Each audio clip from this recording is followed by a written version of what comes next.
gentlemen, and welcome to North Shore Live Cooper's Corner. We're live this evening, and this is, where are we? June the 15th? No, 16th, I think. No, we're not. 15th. Okay, we're live. There you go. Thank you, Barbara. We have as our guest this evening Nate Firestone, who is also a member of the Highland Park American Legion, Post 145 that we're attached to. And he is going to talk about his book from World War II, his memoirs, his escape from a POW camp, and in general, just what it took for him to escape the Germans during the war. So let me introduce my guests to you. To my direct left is Nate Firestone and his lovely daughter, Marilyn. Welcome, both of you, to the program. Thank you. My pleasure to have you. You're a true patriot, a true hero, and thank you for your service, and thank God you came back alive. Yes. Thank God. So we were talking in the other room about what transpired during your situation being in the war. You said you were 23 years old when you enlisted? No, I went to enlist in the naval branch, and I went for the position of an ensign on deck, so that I would be on a boat, and if I had been accepted. But they rejected me, so I decided I would do more of what I really wanted and try to get into the flying Navy section. And when I got there, they said that I'm going the wrong way, that usually the naval aviation section rejects them, and then they try to be a deck officer or whatever. And but I got rejected because I shrugged my shoulders one time in the first interview, and the interviewer said, "That's not officer quality." Oh, my goodness. Anyway, that's how I tried the Navy first, and then I decided I would just wait until I got drafted. And in the meantime, my two brothers volunteered, but I waited. It was just a matter of weeks before I got called in. Sure. And after the Japanese attack, so when I was drafted, then I was assigned to Camp Grant in Illinois, and on the way to Camp Grant, I asked a couple of dozen of the other fellows what they had volunteered for, and it was evenly divided between the Signal Corps and the Air Corps. But when we got to St. Louis a few days later, that was the Signal Corps, meaning the ground forces, not the aviation segment. So then you went, you've got here, the Country Club of the Air Force was what, Fort Monmouth, New Jersey, is that? Yes, that was after I had taken the test to be a person who carried the radio for the infantry, and I had worked at Motorola, and I knew a little bit about radio. And my kid brother was actually a ham operator, and he had his own broadcasting set. So I had some idea of what I should know as a radio operator, and I didn't feel I was being treated or trained to do what I felt I should know. And the last test I took, as a radio technician, I argued with the instructor, saying that what I had put down was technically correct, and he said, he finally says, okay, and he marked it as correct, he said. But after I realized I wasn't going to get anything good in the Signal Corps for me, I applied to the Air Corps, but I had to go to one of their bases. And after I had made the transfer, because I was accepted, I did a test for the Air Corps, and I was accepted. And shortly thereafter, I got a note saying I flunked the last Signal Corps exam. But You had to know Morse code. Did you yes, pass? Yeah, that Morse was code? one of the things. Yeah, okay, Morse code, that was good. Yeah. Pardon? So you went to Fort Dix Yes, Fort Dix, to yeah. take the test, yes. to take the Dix, yeah. And then, and they were scheduled to go overseas, so one of the fellas had taken his own leave, so they gave me his bunk for the night, and so I could take the test. But then when I went back in, I went into the Air Corps. So you and your brothers weren't together. No. They were. Well, no. Well, at one time when I was in Texas, my brother was scheduled to go overseas, and he was able to get a leave to visit me overnight. So we did meet one day together, and we had our picture taken, and that picture's in the book. Oh yes. By the way, you have a book. Marilyn, help us out here. Dad wrote this book. Yes. That's, okay. And tell us a little bit about it. Well, it tells the story at each camp, what he did, who he met, what happened to him, and it's very exciting because it does tell how he escaped from prison camp, which I was fascinated with. And my dad has a great sense of humor, so when I would ask him, you know, why did you get out of the war? Why did you get out of prison camp? Why did you leave prison camp? He said, well, I didn't like it, so I left. You didn't like the food. Didn't like the food. And I wanted to know the details, Oh, but sure. that's all he said. No, didn't like. But then when I was in high school, I typed up the book for him, and then I Really? got to know what happened. Oh, really, really incredible. So, at any time were you and your brothers together at all, or No. were they in one area and you were somewhere else? No, the only time we got together was just before my brother Bernard went overseas, and he Okay. got a leave to visit me, and I was in Texas, and he had worked at Ellington Field, Texas, to set up the camp for usage by the service, and so we met there for one day, and he left the next day. So, and were you married at this time, or you guys Oh, were no, single? You no. were all single? No, only my oldest brother was married, and he had, and they had a girl child, and that kept him from getting drafted. Although he went to volunteer at one thing, and I don't recall exactly, but it didn't work out. So he never went into the service. The other three of us all went into the services. So you had 4 brothers. Right. 4 brothers. Oh my God.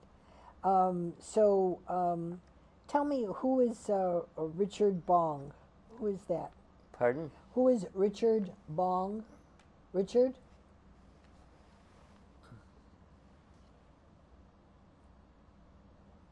Do you remember? Oh, my brother Bernard.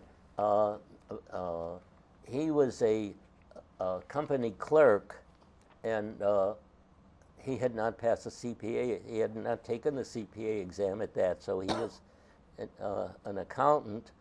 But he went with Major Bong from Australia to Tokyo, and he told me at one time that when they got the siren in the middle of the night, everybody in his tent left for the dugout where they were less likely to be hit by flying fragments. And he said that when the air raid was over by the Japanese pilots, that they went back to where their tent had been, and there was no tent, just a hole. Yeah, I can imagine. So, yeah, that was one of the few things that he told me about his experiences. And it says here that he was a Medal of Honor recipient, Major Bong. Oh, Major Bong, Yeah. yes. Oh, he was the Decorated. one that went all the way. He was the lead. He led the lead flying opposition to the Japanese from Australia all the way to Tokyo. And when they got to Tokyo, my brother was there for a while, and then shortly after that, when the war ended, my brother came home. And the Major shot down 40 Japanese aircraft. Did you ever land on an aircraft carrier? No, You were no, never an aircraft no. carrier. You They were- only had the aircraft carriers in the Pacific, basically. All right, so that theater of war you didn't go into. You didn't in the Pacific theater. You weren't in the Pacific theater. Not at all. Okay. No, my brother Bernard went into the Pacific Theater. My brother Bill stayed in California because he had knowledge of radio from what he had experimented in the house. And so he became an instructor for the Navy Look at that. in California. So that's interesting. And so it says here you flew from Massachusetts to Florida, and then to South America, then to Africa. You were in Africa. Right. Tell us about that. Well, after we matched up with the rest of the crew members in the northeast part of the states, we went to the Middle East. I forget what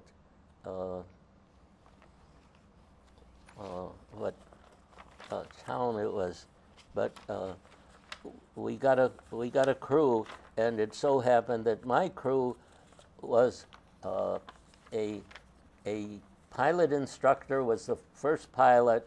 The second pilot was a tower operator, Oh, and the bombardier was a bombardier instructor. And I say in the book, which is one of the few irregularities. In other words, it's not the fact, but he was alive at the time when I wrote the book. And so I said, he's telling me about this other bombardier, but it was really about him, that he had two girlfriends, and he visited alternate nights. And his excuse was that he flew every other night. See, and so they offered him an advanced bombardiering training, and he figured, how could he better a situation where he was? So he turned it down, and the next thing he was scheduled for combat. That's how he got on a combat crew. And and I was the navigator, and I had only gone to accounting classes for a couple years at night, and so I had no other particular distinction, but I was chosen as a navigator for these two other proficient operators, the first pilot and the bombardier. how many were on your crew? There were 10 members 10? to each crew, and sometimes there was a photographer on the plane additionally. Did you have a waist gunnery sergeant? We had two waist gunners. We had a nose gunner, a belly gunner, a top gunner, Wow. and a tail gunner, plus the pilot, co-pilot, and Sure. bombardier and navigator. Outstanding, outstanding. What was the name of the plane? Did you name it? Well, the plane we flew across was, my pilot rejected it for combat because there was so much wrong with it. So they shipped it back. We got another plane, and while we were flying over to Europe, the crew chief had a deck of cards, and he picked out the extra joker, and he and the pilot and the co-pilot decided that was a good name for our plane. They liked it. And Extra Joker, Extra Joker. was probably the second most photographed, or I shouldn't say photographed, but the second most shown, because when it was shot down, it appeared in the front pages of all the newspapers, because the photographer in our plane was scheduled originally for the number 1 plane, and when we switched planes and Extra Joker flew number 2, he got on the number 1 plane, and I originally thought that was a mistake on somebody's part, but no, he was scheduled for the number 1 plane. Yeah. So he took 8 pictures of Extra Joker as it was hit, and become inflamed, and then it nosed down, and then it blew up, and nobody got out of the plane. Oh my, oh my. He went on the wrong plane, but he was scheduled for that plane. Had he stayed with you, Right. he would have been alive. He would have been alive. They would have. But that's the way life is sometimes. Yeah, yeah. What about the flak that was shot in the air? You know, being shot Well, at. on the second to last mission, where I was a lead navigator, I sat in the nose turret, and one of the gunners couldn't find his helmet, so I gave him mine, and in doing so, I neglected to put my goggles in front of my eyes. They were on my forehead.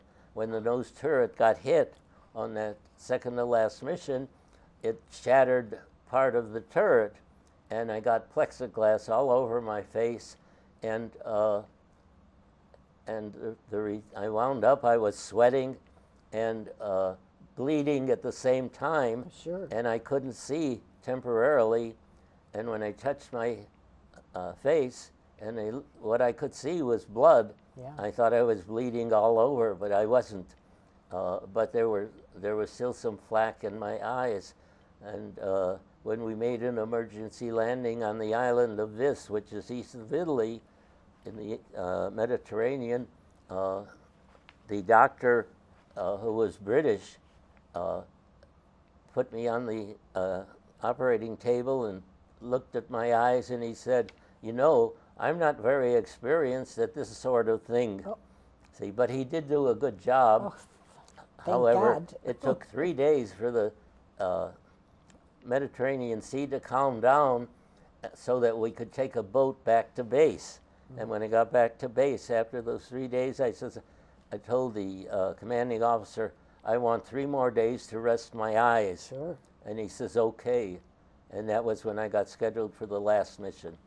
I thought that you're only supposed to fly 24 missions. No, 25. When we 25. went overseas, that was the maximum. Max, yeah. See, but when we were overseas, some higher up apparently decided the risk had decreased, so they changed the mission number to 35. Wow. See, so that's how I figure I flew 27 and a half missions, because we didn't make it back to the base on the 28th. How, the half, half of a mission? Where you lost the plane in the half of the mission? Right. Oh my goodness sakes. And so what did you fly? You flew a Pardon? B-24. What did you fly? What aircraft did you fly? The B-24. B-24, yeah. You landed in a tree halfway up the mountain. Right. Yeah, yeah. So Yeah. you didn't know how to parachute? Oh, yeah. They showed us how to parachute, but I was very concerned that once I got free of the plane, Yeah. I might have trouble getting the handle. So I put my hand on the handle of the parachute before I left the plane. And then I went out on my back, because if I went out on my stomach with up my front. face Yeah. down, the parachute might conceivably wipe off my face. Yeah. That's what they told us. Yeah. See, so as soon as I saw the tail of the plane pass over me, I pulled the ripcord, Yeah. and I felt a tremendous jerk, because the parachute opened caught the air, and like Pulled from you up. moving fast, Yeah. I was almost stopped temporarily. Wow. But and so it hurt, but I don't say where. And I then rode the parachute down and landed in a tree. I was about halfway up the tree, and so I loosened the connections and climbed down the tree, and I let the parachute sit on the tree, and I started moving back north to meet up with some of the other crew members. And How did you know? How did you know which way to go? You had a compass? Do you have a compass? well, actually, I did have a compass, but I didn't know which way to go without the compass at that point. Sure. Okay. But and about the compass, the night I got captured, I made a hole in my underwear, and I put the compass in, and then I put in A saw. a what? A Like a saw. saw. Saw. Thank you. Yeah, I put the saw in the lining by the crotch, and when we were captured, they found the saw, but they didn't find the compass.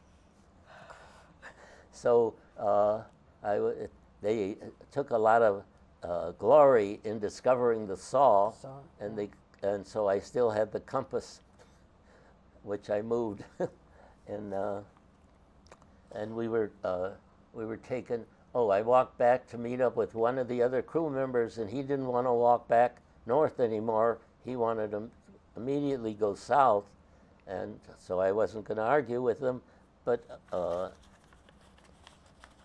he was one of the gunners from the other pilot's crew that we were flying with, and so we walked for 9 days, Oh, and we entered a barn in the mountains, and we filled our pockets with raw potatoes.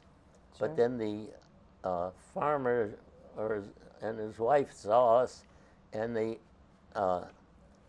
invited us in, and they sat us down, and they sent the little boy outside, and I didn't think of of why he might be leaving, but they fed us very well, very nicely. you weren't afraid that they were going to tell the Germans that you were there? We didn't know how close anyone in the army was near them, and so that really didn't cross our mind. But after we finished eating, we left and moved just a couple minutes away, and we sat down in a little hollow in the mountainside, and the fellow I was with was not too happy. He said, "We really should be moving on." So I says, "Okay," and we stood up, and the next thing I heard was, "Raus, raus mit der Hand," meaning raise your hands, which we did. And this local policeman then, to show us his ability, fired the rifle, which had been pointed at us, at a tree, and we heard the bullet hit the tree branch and break it, and I guess he felt so good at that, he tried again, only the second time he didn't hit anything, and so I laughed as if I wasn't even nervous. Oh, nervous, terrified. But you can't show that. So then what happened? So that's how we got captured. Oh. And we wound up going to the northeast, to the northern part of Germany, where we were interrogated, and then we were sent to Stalag Luft 3, which was in the northeast part of Germany, near the Russian lines. But we were there from late October to the end of the year, and then when the Russians advanced in that direction, the whole camp was moved by foot to Nuremberg, which is in the southern part of Germany. And so we were in a prison camp there. Well, we left after 3 months in the first camp. In Nuremberg, we were there about 2 months, and we were moved to go south to another country, but we were marched through the mountains, and the farmer where we stayed, amongst other prisoners, was getting nervous, so he wanted us to leave. So I asked 2 other fellas if we got a chance to escape, were they interested, and they said yes. So then I told the 2 fellas, this looks like our time to go alone. Sure. So the 3 of us left to go south, and we stopped at a farmer's house, and they gave us a bowl of sauerkraut with 1 spoon. And so we finished the bowl of sauerkraut, and we took off. First we asked them which way the German army was moving the prisoners, and they pointed us the direction south, and so we took off in that southerly direction to meet up with the prisoners, assumedly. When we got out of sight, we changed our direction to more where we thought we would meet up with, hopefully, Americans. Yeah. How many were in the how many were in the prison camp that they moved you in? Why did they move? Why did they move you guys? Well, when we were in Stalag 3, where the Great Escape occurred, 6 months before we got there, that was near the Russian border. See, when the Russians advanced, that's when, over the Yiren, they moved us south to Nuremberg. And when the Americans were advancing towards Nuremberg, that's when they moved us further south, and that's when we stayed at this farmer's for, I forget how many days, but that's when the 3 of us took off alone, and we just went south to meet up, hopefully, with the Americans, and we at that point, we came out of the mountains and stayed overnight in a wooded area, and we built a fire to cook our breakfast. And we figured we were safe, that nobody would see us. But later we found out that the Americans could see the smoke from the fire. Oh, really? They could see. So, but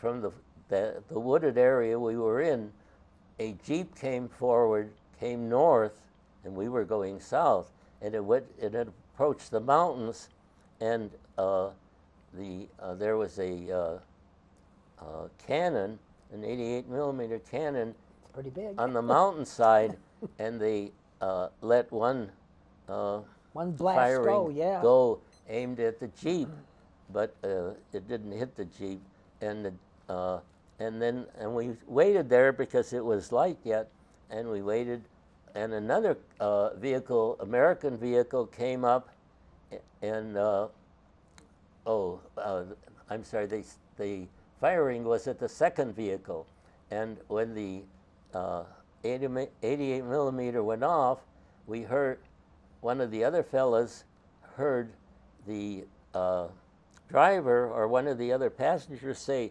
"Turn around." And he said, "Didn't he say turn around to us?" And I didn't realize that that was in English. Oh, See? oh my So goodness. then we knew they were Americans. Americans. So we knew we were getting close to the front lines. So we waited until it was dark, and then we went south. And at the first village we saw, there was no indication of any American encampment. So we went around through the fields to get back on the road, and then continued south. And then we walked into a guard's vision, and he yelled, "Halt," in American. So English, so you knew. See, and so I started talking real fast, explaining that we were prisoners, Yeah, and I tossed him my dog tag. Yeah, my ID yeah. metal piece, and so to verify that we were prisoners, and so then he welcomed us, and even though it was late at night, they fed us, which I appreciated. Oh, yeah, for sure. Because we were on short rations on the road. And so then the next day, they drove us through thousands of American soldiers to the headquarters, the field headquarters. From there, they flew us to Paris, and this was in early May, and or April, the end of April, and we stayed a week in Paris, and we got authorized for a flight back to the States, and we got new clothes because our clothes we were wearing. There must have been rags, and the shoes. You walked half across Europe with your shoes. What happened? Were they still holding up? It's GI issue. How were the shoes? How were your boots holding up? No, our shoes weren't in that good shape, but when we got with the Americans, we got all new clothes, completely. Yeah. So we stayed in Paris for a week, and then we got priority because there was a pregnant WAC there waiting to be flown back, and a wounded general waiting to be flown back. But we got priority, and so we got back. We flew from Paris to New York, and then we split up. And one fellow went to Texas, where he lived, and the other fellow went to California, where he had been staying before the war. And you came home to Chicago. You came home to Chicago. Yes, I came home to Chicago, yeah. and I was assigned to Heinz Hospital, and I got, I still remember, like 90 days of leave to which I was entitled, which I hadn't gotten. And by that time, it was the end of the year, and Japan had surrendered and all, and so basically the war was over. The war was over. Well, they were fighting the Germans on one front, and in the Pacific they were fighting the Japanese on another front, and thank God you made it out. Thank God you made it out. When I was being interrogated, the German that was asking me a bunch of questions, and I only gave my name, rank, and serial number. Yeah. And I looked on the paper that he had in front of him, and I was reading it upside down about the history of our unit, the 451st Bomb Group. And there was a lot there that I had no idea of because part of it was before my time. Sure. See, and the interrogator I thought was very nice, but again, by that time the war wasn't going their way, so that was understandable. Goodness. Oh yes, thank goodness for that. Thank goodness for that. So but you were a CPA. You went to school to become a CPA, Right. An accountant. Pardon? An accountant. Right. Yeah, I had 2 years of junior college before the war. Yeah. And after that, I took night courses to take the CPA exam. Yeah. But then when the war came, that was It was the end of that. yeah. So when I got back, I was entitled to free schooling. Sure. However limited, but I only needed 2 more years to get a degree, and so I went back to class. I started classes again, but then I got sick, and this isn't in the book because I end the book when I got back, and I wound up. You were very thin. You were weighing 90 pounds. Then Yeah, I had lost a lot of weight as a POW, and when I got sick, I went to the medical corps, the Veterans Administration, Yeah. and this was within a year of getting back that I wound up in the hospital again, and I was in and out of the hospital for something like 5 years before I could again be a regular civilian. Well, look what you went through. You have to understand what you went through. You can't just come back and be Joe College. That doesn't happen. You went through absolute hell. I mean, incredible that you were able to survive and come back and tell your story. That is a miracle in and of itself.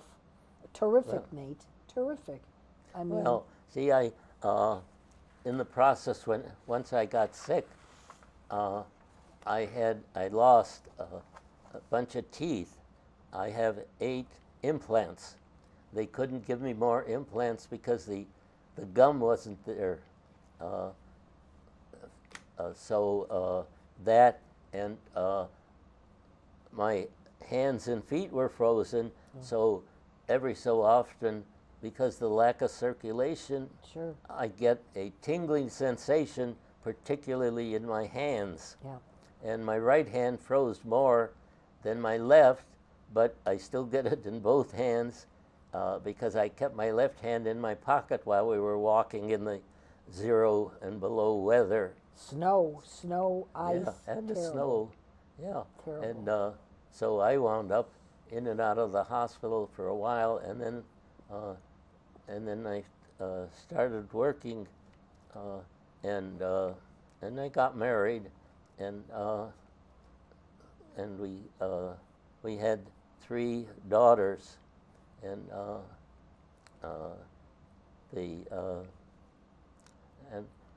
but I still take a couple of pills, but I stopped taking the ones for my intestines because they finally found a pill after decades that would cure the internal problem that I had in my intestine. Oh, wow. And Now you're taking vitamins. Vitamins. so all I take is Vitamins. 1 medical pill and 2 vitamins every day. Very good. But I figured at one time, for over a period of 2 years, I swallowed 10,000 pills. Holy cow. Oh, my goodness. But that's the accountant. They got to figure things Well, out. you're an accountant, of course, of course. What was the feeling with your parents? Were they alive when you went into No, the... my father passed away when I was 3, and my brother was 1. Oh, my. And the oldest sister went out and got a job as a proofreader. Oh. See, and she proofread my book. Oh, well, that's good. That's good. But Marilyn typed it and she proofread it. That's very good. That's and when good. my brother finished high school, he went to night school to prepare for the CPA. Yeah. And then he passed it, but not the first time, the second time. And then my older brother finished his course after the war, and he took the CPA and passed it. I think he passed it the first time. And when I took the CPA, I have no recollection of how many times I took it, but again, I think it was 7 times. Doesn't make a difference. Did he pass it? He passed it. That's Yeah, all all that we I care about. conditioned first, and then I passed the It condition. was hard to make an erasure. Yeah, that's good. Yes, when I took the exam, to make a pencil erasure was a major physical effort. And it sounds incredible as I say it now, but it was a fact of life. And so I took the exam in ink. Oh, And when I wrote off the condition, the monitor came over to me and he told me to put my pen down because the bell had rung. oh, See, but I didn't write that fast, but apparently I did a good enough job to and pass you the passed condition. it. That's terrific. And they didn't take your older brother because he was married with a family. So they didn't take any, Oh no, he flunked it the first time, and when he took the review at Northwestern, so he went to Loyola, and the instructor there said, "You already flunked. Why should I take you in my review course?" And so my brother was able to talk him into take him again. taking him, and Absolutely. luckily he passed Good, the second time. good, good. Did you want to tell the story about the pie? Oh, well, when we were in Stalag 3, we would get a half a parcel a week. We were supposed to get a parcel, but the rest of the parcels were distributed to the German Germans. population. So that was Red Cross. Wasn't the Red Cross giving you The that? Red Cross would Okay. supply the parcels, Yeah. but when the army went through the homes of the German people, they said how many parcel packages Yeah. they would find in the homes, because the Germans would pass out the food to They would the take it. German Yeah. people instead of giving it to the POWs. Yeah. See, but so that was that. No, you're going to tell about the pie. Oh, this one fella did part of what they gave was a chocolate bar, but it was not sweet chocolate, so that people wouldn't just eat it right away. Yeah. They would save it until they needed To have something nutrition, to eat. Yeah. and then they would eat it. But in cooking it, it changed from being bitter or slightly bitter to sweet. And this fella made his own pie. He saved portions enough to do that. To make, And then when he was sitting by the fire, it slipped and it dropped on the ashes on the floor. oh my! And there was a hush immediately. I can imagine. And the fellow who dropped the pie looked around and says, and as he started to picking up the pieces of chocolate that he could, he says, "Gee, I almost lost that." Oh, see. See, and so everybody laughed, but it was a tragedy. Sure it was. Here he had waited to make this pie that everybody would have eaten. Oh my goodness Right. sakes. Oh my goodness sakes. What do you think about the military today? Today, as opposed to the greatest generation. That's your time, the greatest generation. What do you think about the military today? Well, to me, it's a question of what is Russia going to wind up, and that's not as big a question as what is China going to wind up doing. And that remains a major problem, because they have a lot of people in China that don't feel they're Chinese the way the rest of them do, Why? because they're Muslim. Oh my goodness, really? See, they have a huge Muslim proportion. In China? I thought they would be Buddhists. I thought they would be... No, they have a lot of Buddhists, but then the main person in Buddhism was escaped, as I recall, and he's not in China anymore. Really, really. Yeah. And I thought that the missionaries went to China and they converted everybody to Christianity. I don't understand how the Muslims were able to get in there. I don't Oh understand no, that. they've been in there since I don't know when. Really? Oh yeah, and it's a different segment. Of the population, sure. Yeah. See, and it's a question too. How big an organization can you get without having dissenters, people that don't agree with everybody sure. else? Absolutely. So, to me, it's a question of what do you do about them? Do they represent a threat to the main body of believers or not? We're talking about 1 billion people. China has 1 billion people. Right. And it's incredible, absolutely incredible. And that they don't get along, that's even worse. Those are dissenters. They're dissenters. Yeah, the Muslims. That's incredible. It's incredible. Well, but is there ever going to be a question where we don't have wars? And I don't have the answer to that. Well, you've been through one and you know what it is. What do you think about our leadership? You know, Our leadership? our leadership. Are you referring to the candidates? The candidates, yes. What do you think about this mishmash? What's going on? Well, I get a kick of how so many Republicans won't accept their leader. Yeah. That's very difficult. That's very difficult. But the Democrats have a similar problem. Yeah, yeah. Well, you know, you've been in war. I'm the mother of 2 sons that were combat veterans overseas. And my husband, although didn't go overseas, but he was here. He was Navy Air Force and radio operator, Navy Air Force, and at Glenview Naval Air Station. And so we have a house of 3 veterans. And, you know, no mother likes to see her child go to war and, you know, Right. God forbid that they don't come back, or if they do, they're ill or missing limbs or something. That's very traumatic.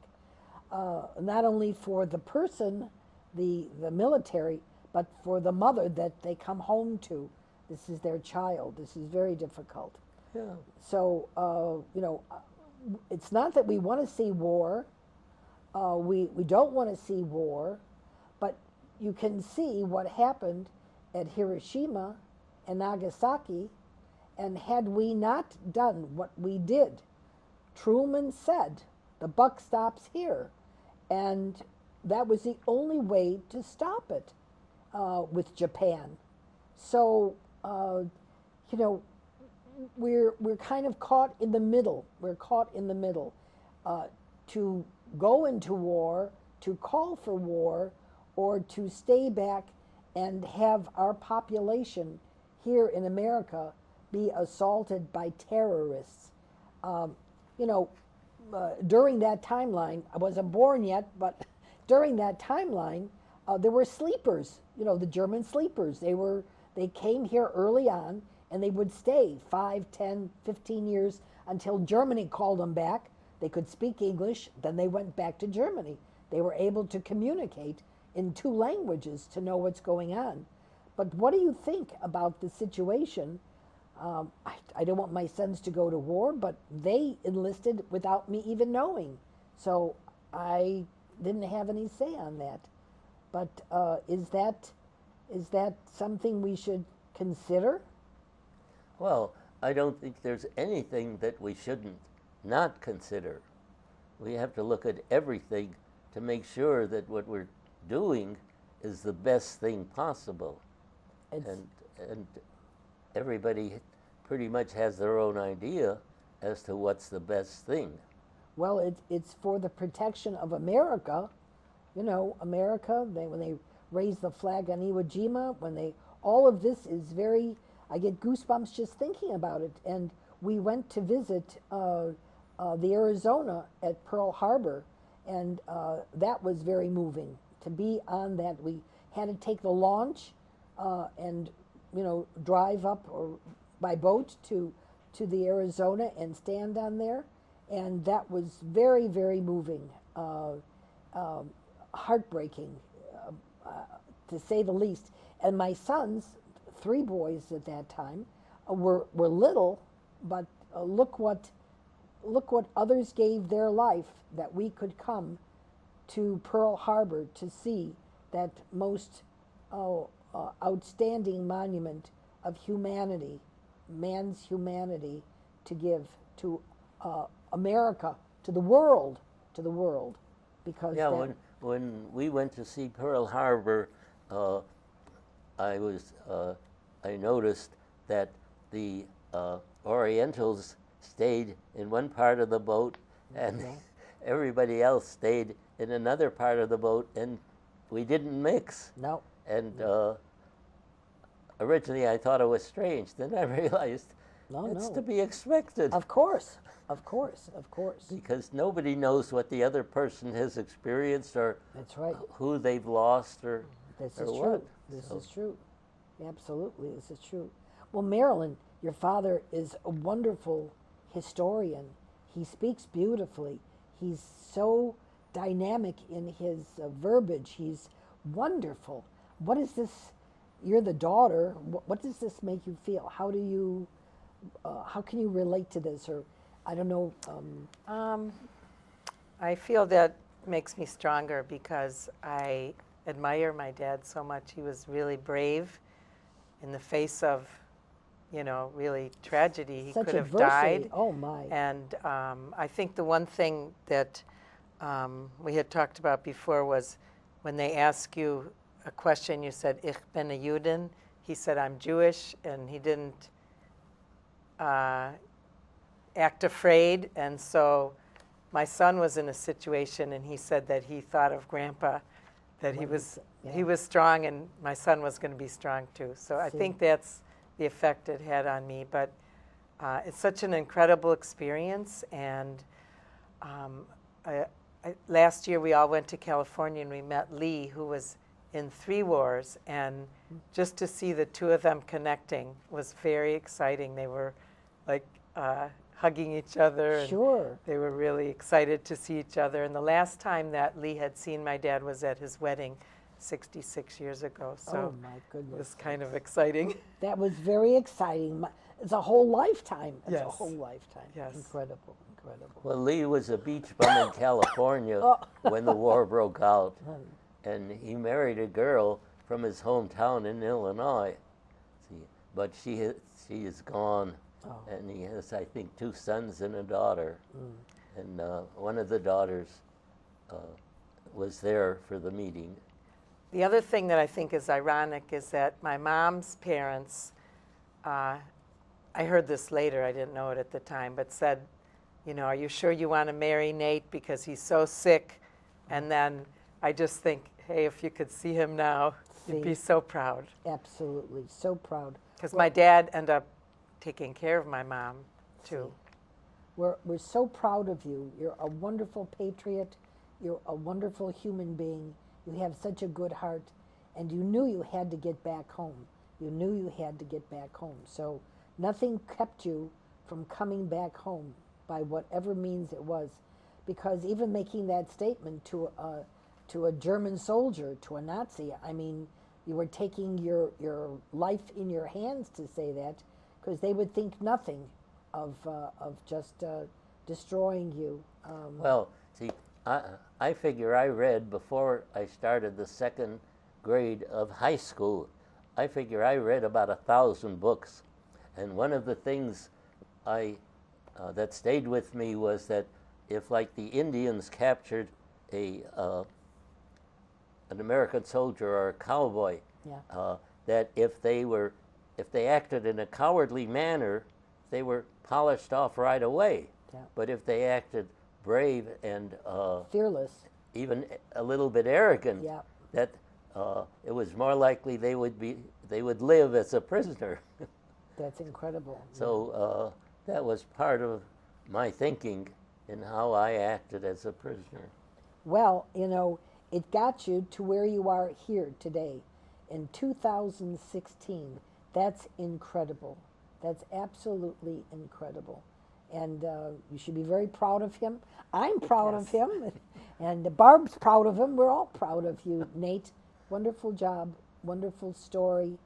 You humanitarian, and we're so happy to have you here. And God bless you. Thank you for I'm coming. happy to be here. I bet you are. Absolutely, absolutely. And you've got pictures of your aircraft. You have in this. Yeah, they're in the book. They're in the book. Okay. And Marilyn, you're holding a DVD of something. This is the interview with the Jewish war veterans Okay. that my dad did a few years ago. And that's like an ongoing story. Everybody Yes. gets to come down and to make that up. Very good. That's incredible. Well, I hope to my viewers that you enjoyed yourself this evening, because this is an education of endurance, and bravery and humanitarianism. And we're so happy that Nate is here. If you want to contact me, and if you have a story to tell, there's my email, bev.cooperscorner@yahoo.com. And we'd like to have you on the program and tell your story of what you did while in the military, or and wait, he's going to show me something. Oh wow, is that you? That's when I was taken prisoner, and that's my German identification. Oh my, oh my. What a nice looking man. What a nice look. I don't know if you can see this or not.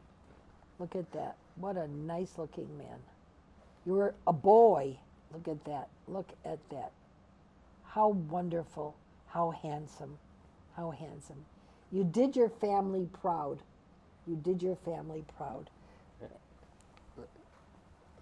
Wonderful. Just wonderful. Now, if somebody wants to get that book, can they get it at the library, Marilyn? See, Here's another Oh, look at this. that's when I came back. It's a great day in Chicago. May the 8th, 1945. Yeah. Look at this one. Maybe we could see this one. Okay, let's just take this one and then we're going to do the close on that. Look at that. Look, what a nice looking young man. How handsome. How handsome. I'm so happy that you came. I'm so happy that you educated all of us. And I'm so happy. Thank you, Nate. Thank you, and God bless you. You did a wonderful job. Entirely welcome. Well, that's it for this evening's program, and this is on YouTube, so contact us. Please do visit us on YouTube, and you'll see Nate's story on YouTube. So have a very pleasant evening, very safe week, and we'll see you next week on North Shore Live, Cooper's Corner, and just remember, these gentlemen that gave of themselves, of the greatest generation, are here to tell you that it was no easy task. Be well, take care. See you next week on North Shore Live, Cooper's Corner. Good evening.